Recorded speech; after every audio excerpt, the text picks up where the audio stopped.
Well, the creative genius Ihsahn is about ready to drop his 8th solo album, self-entitled Ihsahn, on February 16 via Candlelight. And if you're not of the opinion that he is a musical genius, you haven't heard this album before, because this album is a masterclass in contrast, in dynamics, and in tension. It is beautiful from start to finish, and it is a weighty and complicated, heavy listen. This is the type of album that indeed it requires focused listening, not tertiary listening. You don't put this on in the background. You have no other distractions. You place your headphones on and you listen to it from start to finish to get the most out of it. This album highlights duality of sound, and I think duality is a large part of the concept that's embedded within this. You have full metal and you have a full orchestrated version combining, and it's not here and there. It's a full-on collab between black metal and an orchestra soundtrack piece. Very interesting to listen to, very fresh, and not done like other orchestra metal type things. It's not, like I said before, it's not just dribs and drabs. It's the whole thing is this. And like I mentioned before, it is a concept, and I think the concept is something to do with the struggle to find oneself, the yearning to find your primal nature and other stuff as well, to return to nature. And I don't have a full grasp on the exact storyline, because every time I focus and I'm just like, okay, this time I'm going to just listen to the lyrics and zone everything out. I get lost and I follow the shiny musical objects of harmony, melody, and great riffage. But think of this as more of an audio movie.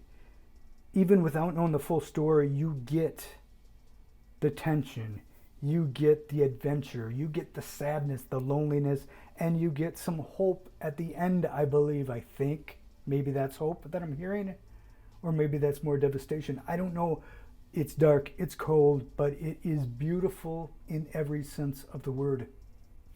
But you get the idea that this was so painstakingly put together, that every nuance, every note, every little movement and sound is purposely placed in the song for a very specific reason.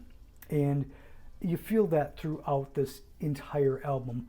Vocally, Ihsahn is almost a equal mix between his harsh blackened vocal style and just a lush, clean, pure sound of his cleans. And again, the duality, they blend together so well. Now, if I haven't mentioned, this also features a full orchestra version as well. So it's the orchestra part of the album just on its own, without the vocals and the metal-y stuff going on. So it's just that, but the orchestra side is even more dynamic. The quiets sometimes are so quiet you could barely hear them. And then there's just these huge crescendos that almost shatter your ears if you have the volume turned up too loud. And it's just this beautiful mix all the way through. Highlights here, it's the whole album.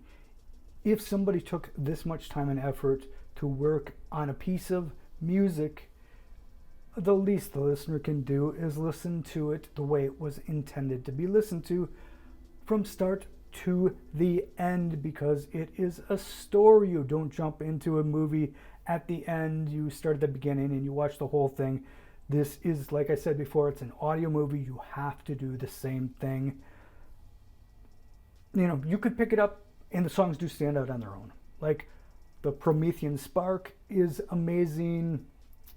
Pilgrimage to Oblivion, Blood Trails to Love, Hubris and the Blue Devils, all the way to the end, the weighty and the haunting at the heart of all broken things.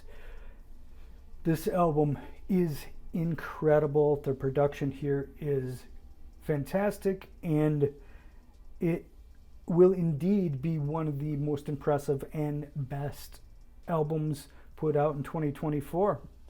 I easily can say that without knowing all the albums that will be out this year, because this is a impressive listen and it is gold to the ears. So give it a shot. Ihsahn,